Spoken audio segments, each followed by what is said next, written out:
El problema del aborto y la noción de persona.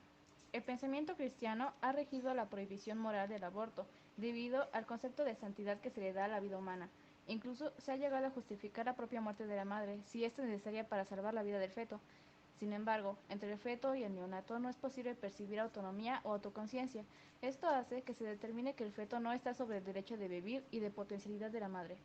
El filósofo italiano Umberto Scarpelli expresa que el problema del aborto no es un problema marginal, ni un problema puramente técnico, sino el lugar crítico de una cultura interna, de una visión del mundo. Se enfrentan en torno a él la fe religiosa y el humanismo, la metafísica y la filosofía del hombre, el paternalismo de quien quiere imponer a todos la propia posición moral y de reivindicación de la libertad. Planteamiento del problema. El filósofo australiano Peter Singer expresa que la noción de ser humano entendida con un doble significado. El primero hace referencia al sentido biológico, y así al ser humano se define como miembro de una especie Homo sapiens. Un ser humano se diferencia de cualquier otro por ser autoconsciente, pero ¿es suficiente la autoconciencia para valorar la vida humana como superior a la vida animal? Un pensamiento kantiano en el respecto a la autonomía como principio moral básico, por lo que se interpreta que la mujer cuenta con el derecho a autonomía y tiene la facultad de ejercerlo, decidiendo así la continuidad o el aborto del embarazo. La posición conservadora puede resumirse a los siguientes argumentos. Es incorrecto matar a un ser humano inocente. El feto es un ser humano inocente. Por lo tanto, es incorrecto matar al feto.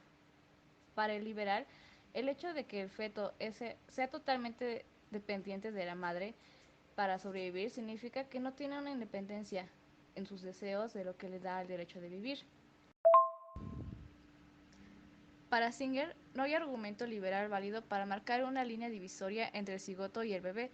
Por otro lado, el argumento feminista que apela el derecho de la mujer a escoger qué hacer con su propio cuerpo. Singer dice que sería erróneo suponer que la ley debe fundirse en la moralidad.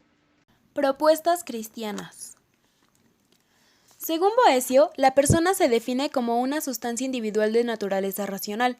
De acuerdo con esta definición, debe afirmarse que toda persona es un ser subsistente o supuesto, pero no la proporción inversa, es decir, no todo supuesto es una persona.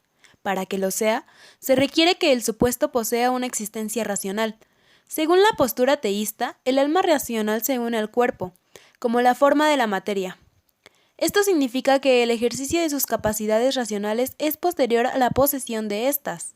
Primero se define ontológica o entitativamente y luego psicológica u operacionalmente. La razón de esto es que el alma racional no puede deducirse de la materia, como sucede con el alma vegetativa y sensitiva, puesto que esta alma no depende del cuerpo para existir, del que es la forma sustancial, sino más bien es este el que depende de aquella. Admitir que el feto humano, desde el momento de su concepción, recibe el alma intelectiva, mientras la materia no está todavía en nada dispuesta a este respecto, es a mis ojos un absurdo filosófico. Tan absurdo como llamar bebé a un óvulo fecundado. Es desconocer completamente el movimiento evolutivo. En síntesis, a partir de la teoría hilemórfica aristotélica, como explicación de la constitución intrínseca del hombre y de las transformaciones sustanciales en el proceso de generación, solo es posible concluir que desde el instante de la concepción existe una naturaleza humana virtual, que únicamente lo será de manera formal cuando la materia se halle en la disposición última para recibir el alma racional. No corresponde hablar de persona desde el instante mismo de la fecundación, animación inmediata, sino en un estadio posterior, animación mediata. Así que no tendría sentido alguno hablar de un conflicto de derechos entre el feto y la madre, y la posibilidad del aborto quedaría abierta a la decisión de la madre. Para Charles Worth, una sociedad liberal es aquella en la cual la autonomía personal es el valor supremo. Una sociedad liberal se caracteriza por su pluralismo ético y su sentido de la tolerancia con respecto a una amplia variedad de posturas religiosas. La moral cristiana cree que estar en posesión del derecho de utilizar la ley para el aborto, al divorcio, al suicidio, a la procreación asistida. Es contrario a la fe cristiana el uso de la ley para obligar a los no creyentes en materia de temas morales. Estos tolerarán y respetarán el derecho de conciencia de sus cociudadanos de mantener posturas contrarias, sin buscar que sus puntos de vista sean impuestos por el Estado. Es necesario insistir en la estricta disyunción entre la esfera de la moralidad personal y la intervención del Estado.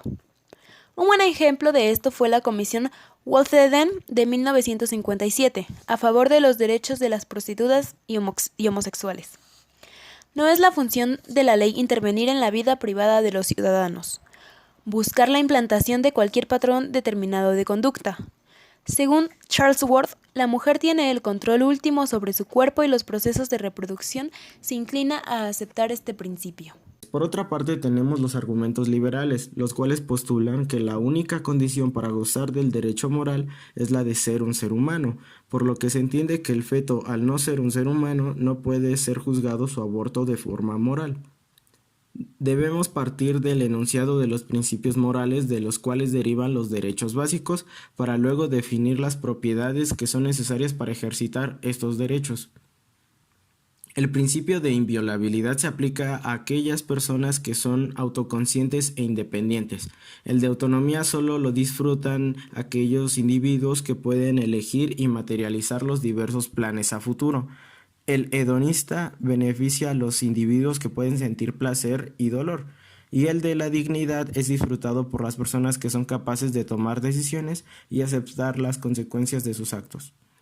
La condición para adscribir personalidad moral a una entidad es que esta entidad exista y que mantenga una identidad no solo en el espacio, sino también en el tiempo. La identidad compleja estará más acorde con una visión gradual de las capacidades.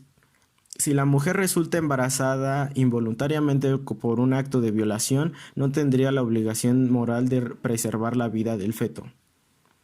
Según Nino, es legítimo que se persigan objetivos sociales colectivos, es decir, que se promueva el bienestar general, cuando ello no implique vulnerar los derechos individuales básicos.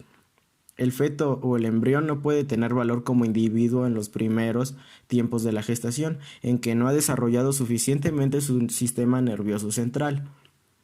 Margarita Valdés habla desde el punto biológico y menciona que hay óvulos que, sin que nadie interfiera en su desarrollo, son abortados espontáneamente y no se convierten en nada. Concluye Margarita Valdés con una crítica de las concepciones metafísico-religiosas que, en lugar de entender la noción de persona a partir de sus capacidades corpóreas y psicológicas, lo hacen a partir de la idea de un organismo humano con alma, desde el momento de la fecundación. Estas posiciones, si bien son respetables, no ofrecen argumentos racionales que puedan fundamentar alguna obligación moral de aceptación, ni pueden determinar el contenido de un ordenamiento jurídico en un Estado democrático y plural. Sobre el último punto, entonces, una legislación razonable debería proponer una liberación completa de las leyes sobre el aborto dentro de ciertos plazos. Esto es, cuando se trata de embarazos de pocos meses en los que sabemos que el feto no es una persona, y tales datos deberán ser determinados por el legislador con base en las opiniones de los expertos en embriología y en desarrollo neuronal. Conclusión. No tiene sentido plantearse el problema a partir de una disyuntiva radical entre dos paradigmas que, entre otras cosas, clausura la posibilidad de algún diálogo entre posiciones liberales y conservadoras.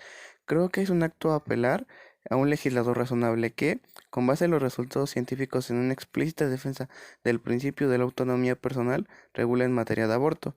No es función de la ley intervenir en la vida privada de las personas ni tampoco intervenir directamente en la formación y puesta en práctica de las propias convicciones morales. Todo intento de diálogo serio en torno al problema del aborto solo será posible cuando estemos dispuestos a situarnos racionalmente, no en las versiones extremas de lo que he llamado siendo el terreno fértil de las versiones modernas propias de los filósofos en equilibrio reflexivo, que son los que mejor satisfacen las exigencias concretas De la condición humana.